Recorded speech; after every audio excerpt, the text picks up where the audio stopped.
a gente vai falar agora é sobre a Lido Finance. A Lido recentemente encerrou o período de vesting dela. Aqui eu estou mostrando para vocês o Twitter do Gabriel Birs, que é o analista aqui do fundo de investimentos da gestora da Mercúrios, e ele está falando justamente sobre isso, né? A Lido valorizou mais de 100% depois que teve a divulgação dessa notícia. Esse gráfico aqui é bem interessante que eu estou mostrando para vocês. Isso daqui é o vesting schedule, né? É mais ou menos a previsão de quando que os tokens Lido eles são liberados para negociação.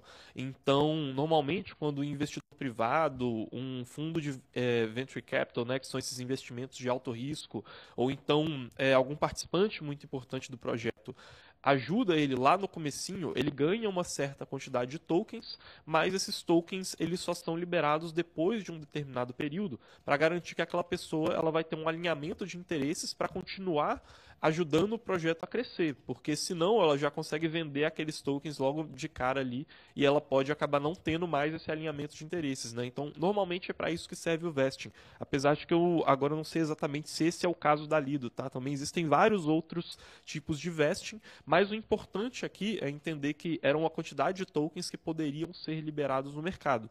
Só que isso aconteceu e o vesting, ele é uma espécie de risco, né, que é precificado pelo mercado, então todo mundo pensa, poxa, quando o vesting for liberado, pode ser que a gente tenha várias dessas criptos sendo jogadas no mercado de uma vez só. Só que nesse caso aqui, como isso não aconteceu, então passa a ser um risco a menos para essa cripto, né? E com essa nova reprecificação do mercado, acabou que a Lido Finance acabou respondendo de maneira positiva, né? Até o Guilherme aqui comentando com a gente, olha, a LDO subiu muito essa semana. E aí, uma explicação que ajuda a entender isso também é essa daqui que foi compartilhada pelo Conor, que é um analista bem importante ali de Lido, e que mostra inclusive alguns gráficos da Caico, que eu também vou mostrar quando a gente for falar aqui da Huobi, né? Mas basicamente parece que o mercado ele estava com muita pouca liquidez e isso já estava acontecendo com várias outras altcoins, tá? Não é só o caso da Lido. O que é pouca liquidez? Significa que tem poucas criptos sendo negociadas, um baixo volume, e aí se a gente tem um baixo volume, né, poucas criptos para serem compradas e vendidas, pouco capital entrando ou saindo daquele mercado já é o suficiente para poder derrubar muito ou aumentar muito o preço, né? Ou seja, o preço ele fica muito mais sensível quando a gente tem esse cenário de baixa liquidez. E aí ele fala que justamente isso, olha, a gente tinha baixa liquidez e aí o mercado ele não aguentou de uma vez só essa demanda que veio, que nem foi uma demanda estrondosa, digamos assim, mas como a gente tinha uma liquidez muito baixa, ela causou esse impacto muito grande no preço, tá? A Lido é uma das criptos que a gente tem acompanhado mais de perto, digamos assim, até porque quando a gente estuda Lido, a gente consegue entender muito sobre a Ethereum também. Os mesmos indicadores que a gente olha para Lido vão ajudar muito no nosso estudo de Ethereum, né? Principalmente indicadores de quanto que está sendo depositado em staking, quanto que está sendo movimentado em staking líquido, como que os validadores estão se comportando, né? Qual é a principal distribuição das pessoas que estão fazendo o staking na rede da Ethereum e garantindo a segurança da rede da Ethereum, porque quando a gente olha isso, a gente diretamente também está estudando o próprio mercado da Lido.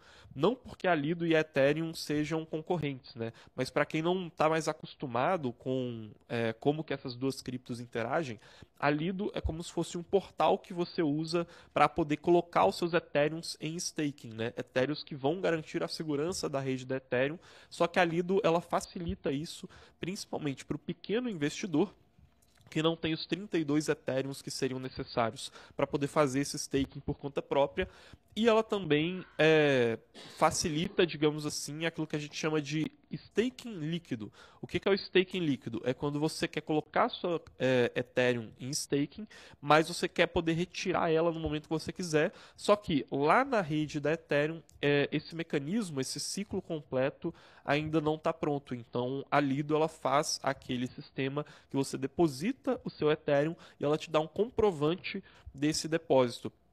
E aí, por conta disso, muitas pessoas também optam por ela, né? Inclusive porque ela faz isso de maneira descentralizada, diferentes de corretoras, né? Que também oferecem esses dois benefícios de você precisar de menos capital e de conseguir movimentar esse representante do Ethereum que você colocou em staking, mas que essas corretoras elas fazem isso de maneira centralizada, diferente do caso da Lido, tá?